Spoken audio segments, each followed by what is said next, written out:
өзіне тиісті суреттерді алып, топтарға бөлініп аламыз.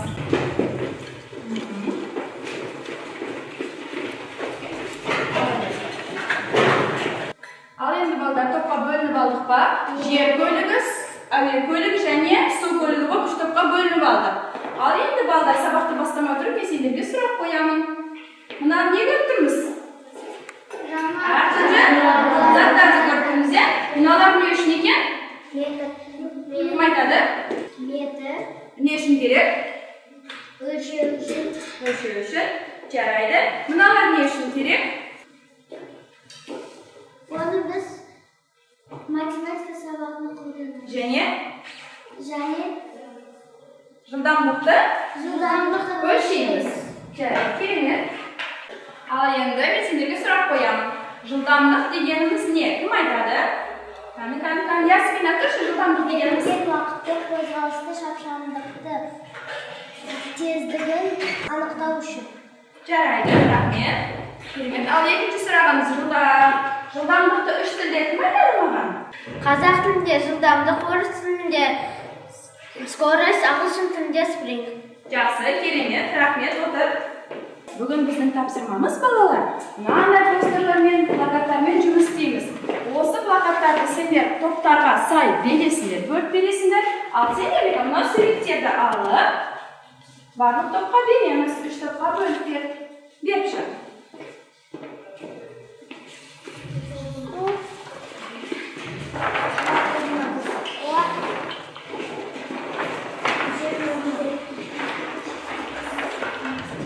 Осы суреттер арқылы берілген тапсырмамыз бұл суреттерге, сендерге өздеріңе сай келетін суреттерді алып, жабыстырып шығамыз. 2 минут уақыт береміз. Кеттік. Ал жылда әуе көліктері өзімізге сай, яғни тобымызға сай суреттерді аламыз.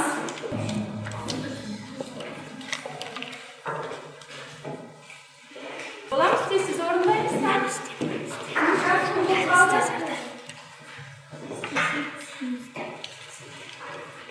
Ал, керемет, жер көлігінің тобы ең бірінші болды. Шығып бізге қорғап беріңдер. Не жаздыңдар, кән? Тез орындаймыз.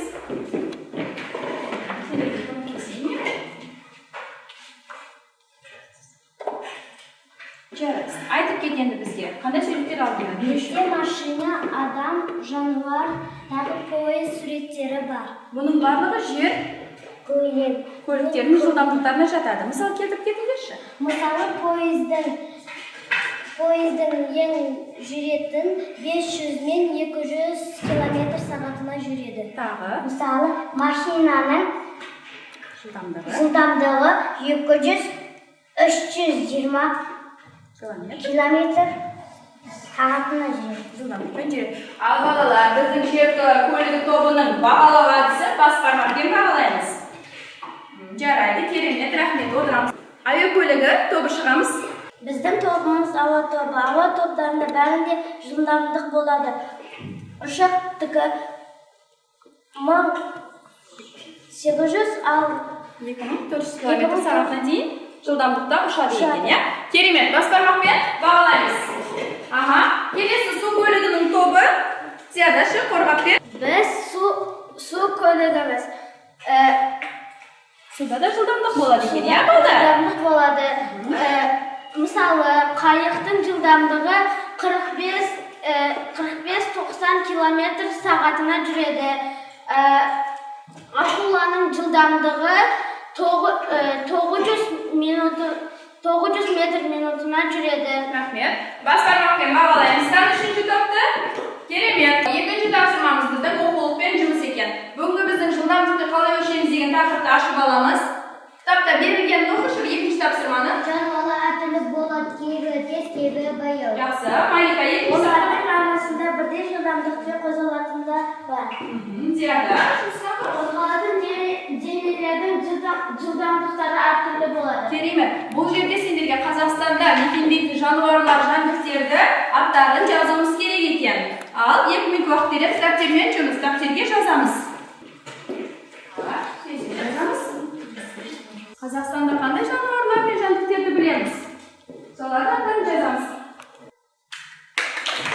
Ал керемет, су көлігі. Әуе көлігі деп болды. Жақсы, молодец. Сендердің топтарына қызыл жылушам етіп бағалаймыз. Сендердікіні сары, не? Және сендердікіні жасыл жылушам етіп бағалаймыз. Керемет. Ал балалар, енді сергіту сәтті өткізіп алайық, не балалар? Қандайымыз орнымыздан тұрамыз. Сергіту сәтті өткіземіз қаны.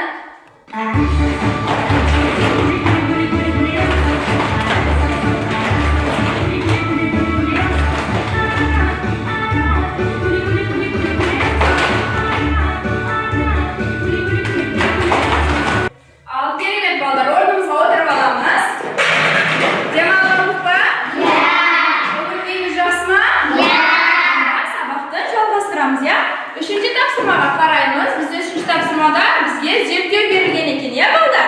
Зерттеуде бізге спортшы келеді. Қаны спортшымызды біз қазір зерттейміз. Бізде спортшы бар екен, иә? Спортшының жылдамдығы бар ма, жоқ па? Бар. Біздің спортшымыздың жылдамдығына не кедергі болып тұр, қаны кім айтады? Спортшыға тапочкасы мен сумкасы кедергі. Керемет. Ал екінші тағы не кедергі болып тұр бізде, Малика? Очкесі мен бөтелкесі. Керемет. Ал балдар, бізге спортшыға қандай сендер не бересіңдер? Ұсыныс бересіңдер жылдамдығын арттыру үшін. Нұрила? Өзіне сай киім кию керек. Аяқ киімге кроссовка кию керек.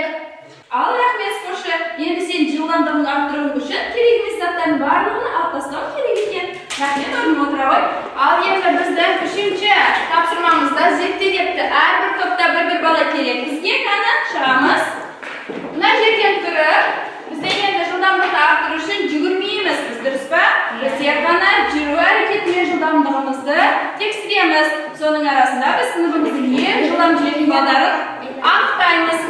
Осы тұрыспен мына жерге дейін сендер көлемдер қандай жылдамдықпен жүруді тексереміз. Аяғымызды ашпай, бойны басымызды көтеріп кеттік. 1, 2, 3, 4, 5, 6, 7, 8, 9, 10, 11, 12 жарайсыңдар. Керемет. Бізден бірінші топ Нұрила бірінші болып келді. Маруф екінші және үшінші болып Илья келді. Біз оны асық алу бағасымен бағалаймыз. Нұрилаға 3 асық береміз. Молодец. Маруфқа 2 асық, Ильяға 1 асық. Керемет, отырамыз. Балалар, 4-ші тапсырманы тыңдаймыз. 4-ші тапсырмада суреттер беріледі. Суреттерде жануарларды қалай ажыратуды үйренеміз. Баяу және тез болып екіге бөлінеді. Осы тапсырмада жұппен жұмыс. Ортада отырған балалар екіге бөлініп аламыз. Жұппен жұмыс. Диаграммасын құрамыз. Ұмытпаймыз диаграммасын құруды. Берілген тапсырмаларды түсінікті ма? Ал кесіп жұмыс істейміз. Баяу және тез жануарларды ажыратып, оларды сызамыз.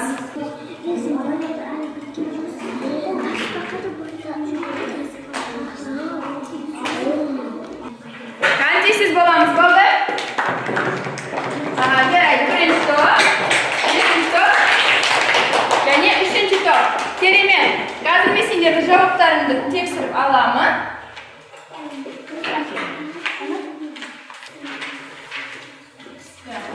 Ал сендерге мен смайлик түрінде баға беремін, я? Жүппен жұмыс дегендерін өте керемет балалар. Жауаптарың маған жақсы. Смайликпен бағалаймыз. Рахмет сендерге. Осымен біздің сабағымыз бітті. Сабақ сендерге түсінікті болды ма? Иә. Ұнады ма? Иә. Енді сабақтың соңында бізге кері байланыс жасау керек. Балалар берілген суреттерді алып, топтарға аттарына сұрақтар болса, оларды жазып, біздің нысанаға кері байланысқа апарып жабыстырып қоюлары мүмкін.